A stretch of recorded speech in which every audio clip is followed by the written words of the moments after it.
Bismillahirrahmanirrahim. Murka, ya. Jadi kita harus mencari ridho kedua orang tua dalam segala kondisinya, ya.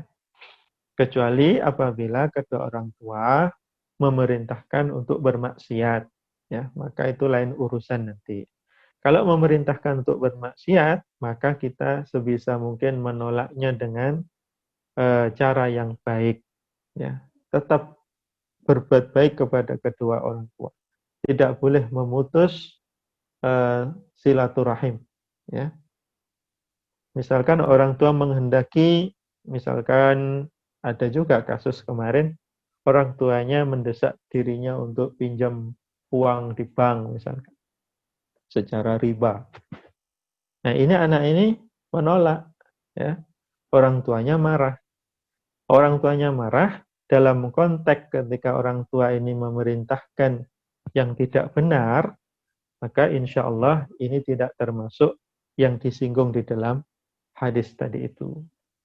Dengan catatan anak ini ya harus menolaknya dengan baik, dengan memahamkan kedua orang tua. Kalau tidak mau paham, ya tetap berbuat baik kepada kedua orang tua. Tidak kemudian memutus hubungan, ya. Tidak kemudian menghajar. Hajar itu memutus hubungan. Ya, kalau begitu tidak mau ngomong lagi dengan orang tua untuk selamanya, misalkan begitu, tidak boleh, ya. Masalah orang tua yang bersikap demikian, yaitu di luar kuasa kita, ya, di luar kuasa kita. Selama kita sudah mengusahakan dengan sebaik mungkin memberi penjelasan kepada kedua orang tua bahwasannya bukan maksud untuk tidak taat kepada orang tua, misalkan begitu. Ini tidak lain karena ketaatan kepada Allah itu adalah lebih utama daripada ketaatan kepada orang tua. Jika bertabrakan antara ketaatan kepada Allah dan ketaatan kepada orang tua, maka aku lebih memilih ketaatan kepada Allah. Jika tidak bertabrakan, maka ketaatan kepada orang tua harus diperhatikan. Ya. Jadi begitu. Jika memerintahkan untuk syirik atau memerintahkan untuk maksiat, maka pedomannya adalah ketaatan kepada Allah harus dimenangkan. Ya, karena Rasulullah berfirman, ya, la ta'ata li makhlukin fi maksiatil khaliq. Jadi tidak boleh ada ketaatan kepada makhluk dalam rangka bermaksiat kepada Al-Khaliq, Sang Pencipta, Allah Subhanahu wa taala. Jadi itu penjelasan tentang bagaimana memprioritaskan ketaatan. Asalnya taat itu mutlak hanya kepada Allah dan Rasul-Nya. Ya. Atau mutlak lebih mengerucut lagi, taat itu hanya kepada Allah saja. Cuma kemudian Allah memerintahkan kita untuk juga taat kepada Rasul. Ati Allah wa ati'ur Rasul tadi itu. Maka kita taat kepada Rasul itu juga dalam rangka taat kepada Allah. Kenapa? Karena Allah memerintahkan untuk taat kepada Rasul. Ya. Lalu kemudian taat kepada orang tua juga begitu. Karena diperintahkan oleh Allah. Di antaranya ayat-ayat tadi itu, juga hadis ini tadi, ridallah fi ridal walidain. Juga hadis lain terkenal dengan taat kepada kedua orang tua. Nah, itu berarti taat kepada orang tua ini juga dalam rangka taat kepada Allah. Ya. Jadi bukan sesuatu yang berbeda di luar ketaatan kepada Allah, tidak. Nah, kalau begitu berarti taat kepada Rasul sudah pasti tidak ada maksiat di situ karena Rasul adalah orang maksum, ya, terjaga dari dosa. Tapi taat kepada kedua orang tua ini yang bersyarat, ya, ada batasannya. Batasannya selama tidak maksiat, ya. Selama tidak memerintahkan pada kemaksiatan. Ya, baik memerintahkan yang haram seperti tadi saya contohkan, ada orang tua yang mendesak anaknya untuk berakad riba, ya, atau melarang dari yang wajib, ya, melarang anaknya untuk berkerudung misalkan, atau melarang anaknya sholat misalkan. Nah, ini tidak boleh ditaati.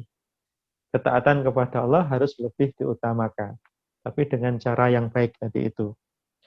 Nah, begitu juga taatnya seorang rakyat kepada penguasanya juga begitu, ya.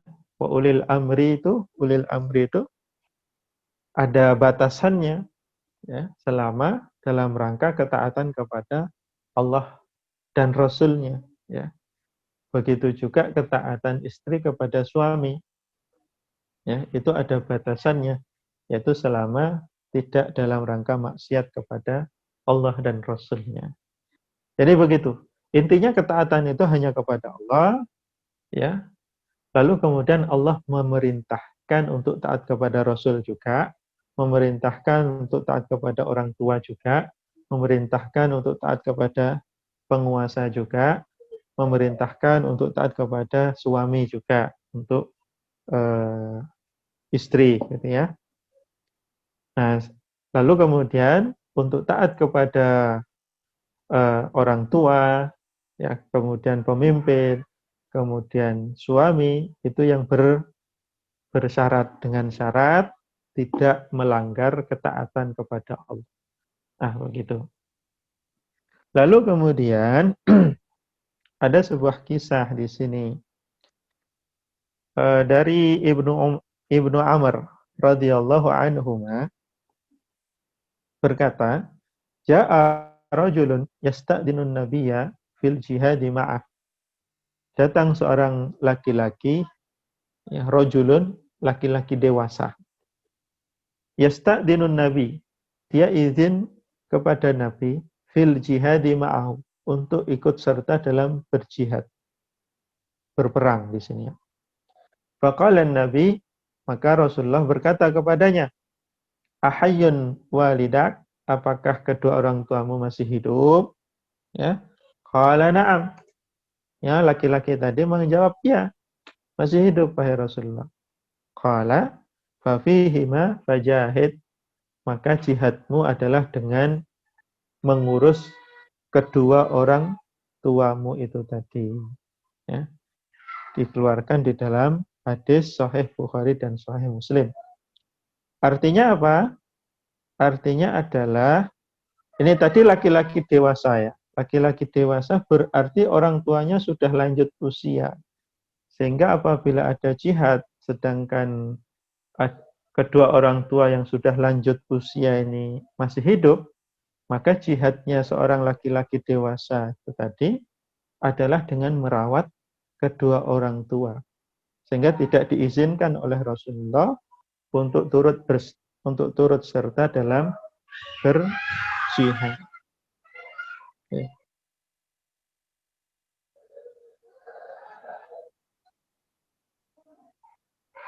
Sebentar ya.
Baik,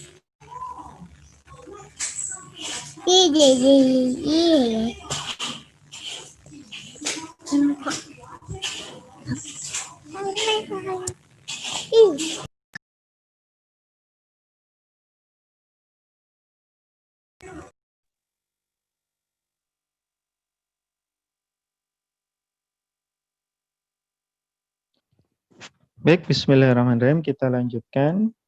Lalu kemudian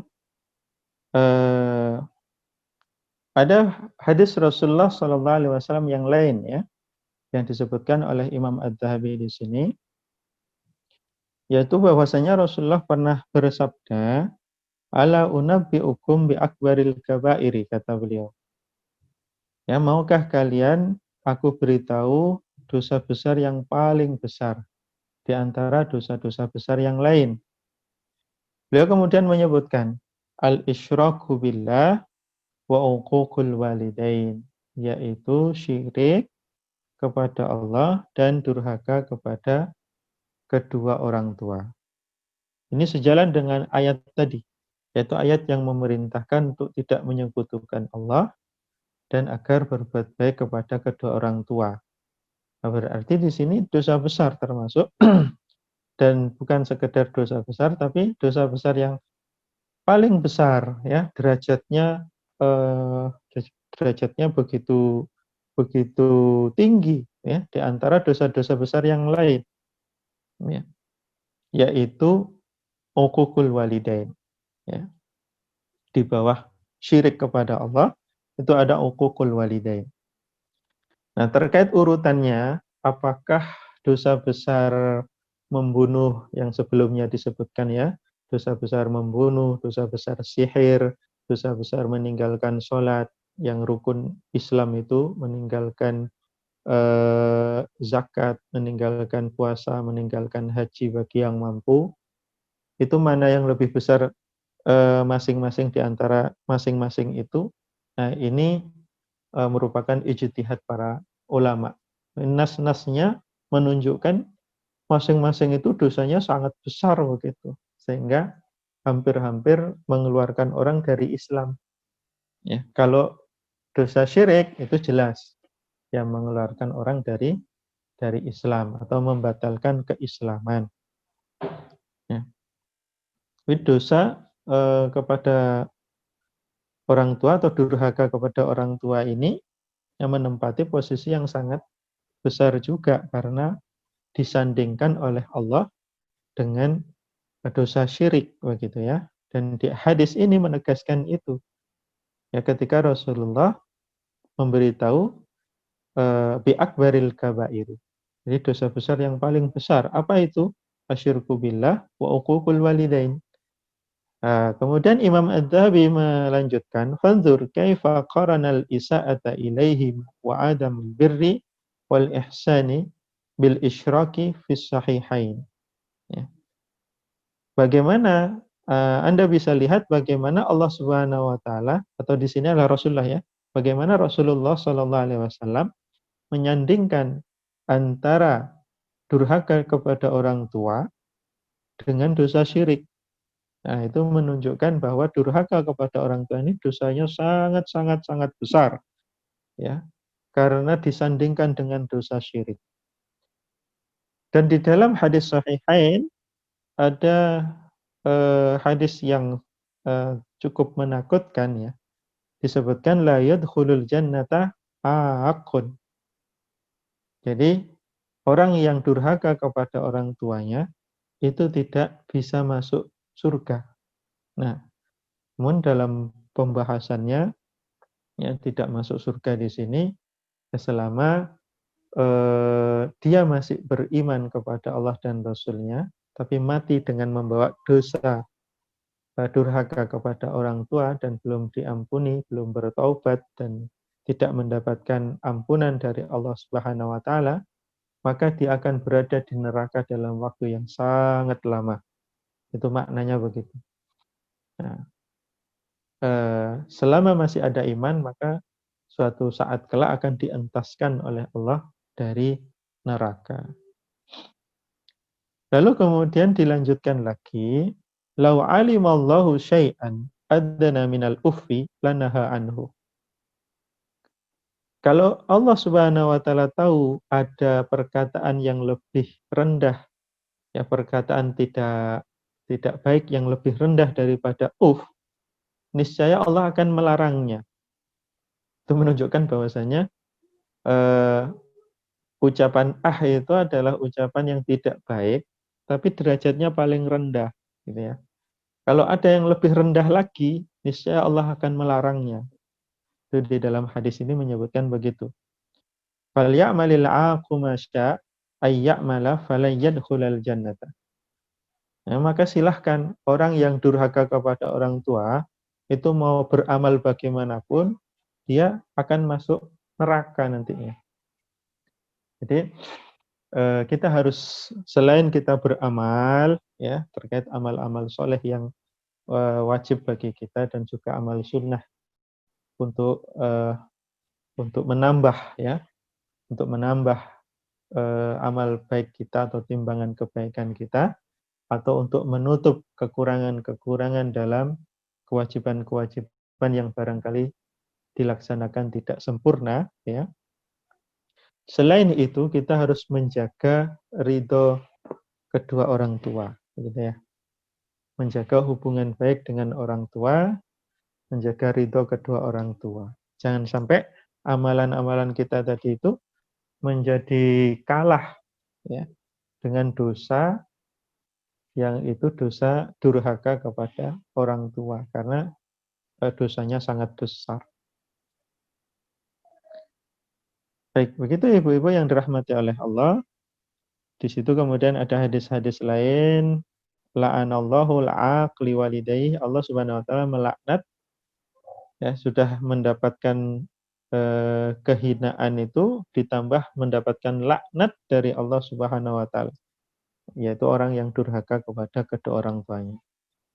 La'anallahu man sabba abahu wa la'anallahu man sabba ummahu. Allah melaknati orang yang mencaci maki kedua orang tuanya, ya, baik ayahnya ataupun ibunya. Jadi akan mendapatkan laknat daripada Allah Subhanahu wa taala. Apakah ada yang mencaci maki kedua orang tuanya? Ya ada, gitu ya. Apalagi pernah itu ada video, Masya Allah, ada anak yang sampai berkata kotor kepada orang tuanya. Bahasa kita misuh begitu ya. Jadi misuh-misuh kepada orang tuanya. Na'udzubillahi min dzalik. Jadi ada fakta semacam itu. Ya. Lalu hadis lain menyebutkan kullu dzunubi yuakhirullahu minha masya ila yaumil qiyamah. Jadi semua dosa itu Allah akan menangguhkan balasannya menurut yang Allah kehendaki. Artinya ada yang ditangguhkan, ada yang tidak, terserah Allah gitu ya. Untuk semua dosa pada umumnya. Tetapi dosa illa uququl walidain ya kecuali dosa durhaka kepada orang tua. Fa innahu yu'ajjalu li sahibi. Ya, dosa itu balasannya akan disegerakan oleh Allah Subhanahu wa taala di dunia. Jadi di dunia akan mendapatkan balasan ya sebelum nanti di akhirat juga akan mendapatkan balasan. Jadi harus hati-hati ya terkait kedua orang tua ini. Lalu berikutnya ada hadis menarik menjelaskan tentang al-a'raf ya. Kita barangkali sudah mengenal tentunya ya tentang ada surat di dalam Al-Qur'an itu namanya surat Al-A'raf. Apa itu? Nah, di sini disebutkan anna an ashabil a'rafi manhum wa mal a'rafu. Jadi sahabat Ibnu Abbas pernah ditanya ya tentang siapa saja yang menghuni Al-A'raf dan apa itu A'raf. Ya. Ammal A'raf huwa jabalun bainal jannati wan nar. Beliau menjawab bahwasanya A'raf itu adalah sebuah gunung. sebuah gunung yang posisinya berada di antara surga dan neraka. Wa innama sumyal a'rafa li'annahu musyrifun 'alal jannati wan nari. Dia dinamakan A'raf karena dari gunung tersebut bisa tampak keadaan di surga dan keadaan di neraka. Jadi dari A'raf, dari gunung A'raf itu ya tampak atau terlihat apa saja balasan yang diterima oleh penghuni neraka dan apa saja balasan yang diterima atau dirasakan oleh penghuni surga. Nah, sedangkan mereka ini, Ashabul A'raf ini, tidak bisa masuk surga dan tidak masuk neraka. Nah, begitu ya. Bagaimana kondisinya? Nah, di sini disebutkan, Ammar rijalul ladzina yakununa alaihi. Sedangkan orang-orang yang berada di A'raf tersebut, siapa mereka? Fahum rijalun kharaju ilal jihadi bi ghairi ridha abaihim wa ummahatihim. Yaitu orang-orang yang berangkat jihad di jalan Allah tanpa memperoleh ridho kedua orang tua mereka. Ya. Jihad atau amal soleh, jihad ini amal soleh yang sangat besar pahalanya. Ya. Nah, tetapi mereka itu tidak mendapatkan ridho kedua orang tua. Ya, faqutilu fil jihad, dan mereka terbunuh di medan jihad. Famana'ahumul qatlu fi sabilillah an dukhulin nar. Jadi mereka tidak masuk neraka karena mereka dapat keutamaan jihad tadi itu. Wa mana'ahum uququl walidain an dukhulil jannah. Tapi mereka juga tidak bisa masuk surga karena mereka tidak mendapatkan ridho kedua orang tua. Jadi kasihan mereka. Jadi dalam kondisi yang tidak jelas, ya, gantung. Ya. Itu Ashabul A'raf. Fahum alal a'rafi. Mereka akan terus berada di A'raf tersebut hatta yaqdiyallahu fihim amrohu. Sampai Allah yang menetapkan nanti kapan boleh masuk surga. Jadi Ashabul A'raf ini adalah calon penghuni surga, ya. Nah, cuma belum bisa masuk surga karena masih ada sesuatu yang mencegah dia untuk masuk surga. Apa itu? Tidak memperoleh ridho kedua orang tua. Tapi tidak masuk neraka. Kenapa? Karena pahala jihadnya sangat besar, begitu ya. Jadi itu yang dikisahkan ya terkait Ashabul A'raf.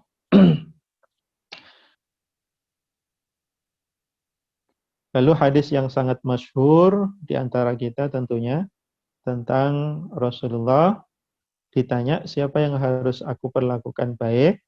Ya, jawaban Rasulullah, ibumu. Ya, ditanya lagi, Rasulullah tetap menjawab ibumu. Rasul ditanya lagi, tetap menjawab ibumu. Baru di kali keempat menjawab bapakmu. Nah, gitu. Ada penjelasan yang menarik di sini. Fa khassa ala birril ummi thalatha marrat. Rasulullah SAW mengistimewakan secara khusus untuk berbuat baik kepada ibu itu sebanyak 3 kali di situ. Wa ala birril abi marratan wahidah.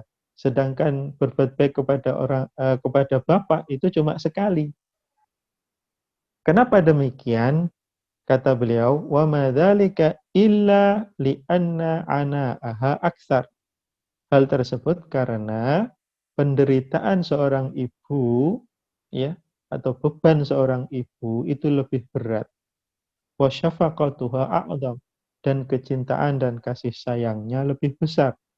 Ma'ama taqasihi min hamlin wa talqin wa wiladatin wa rada'atin wa sahri lailin.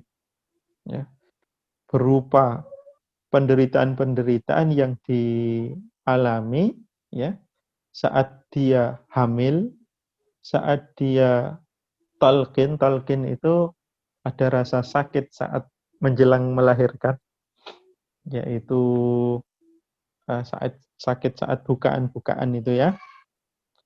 Nah, itu rupanya ada bahasa Arabnya namanya tolkun.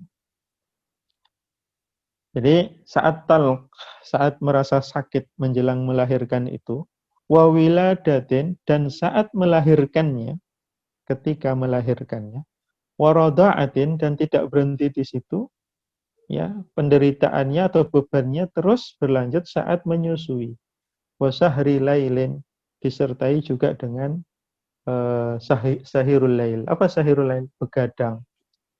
Ya, anaknya nggak bisa tidur, orang tuanya juga akhirnya tidak tidur, ibunya begitu ya, ya menggendong, ya membelai-belai atau apa begitu.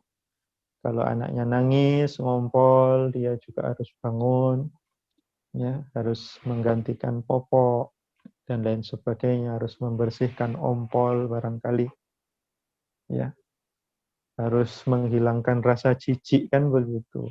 Yang sebenarnya ini adalah karena kecintaan kepada sang anak, dan juga itu tadi, ya, penderitaan sang ibu ini tadi karena besar, maka keutamaannya pun untuk si anak berbuat baik kepada ibu itu lebih besar juga, ya. Sehingga kemudian suatu ketika Ibnu Abbas pernah ditanya oleh seorang laki-laki yang menggendong ibunya saat berhaji, mengelilingi Ka'bah di tujuh putaran itu sambil menggendong sang ibu. Lalu laki-laki tadi berkata kepada sahabat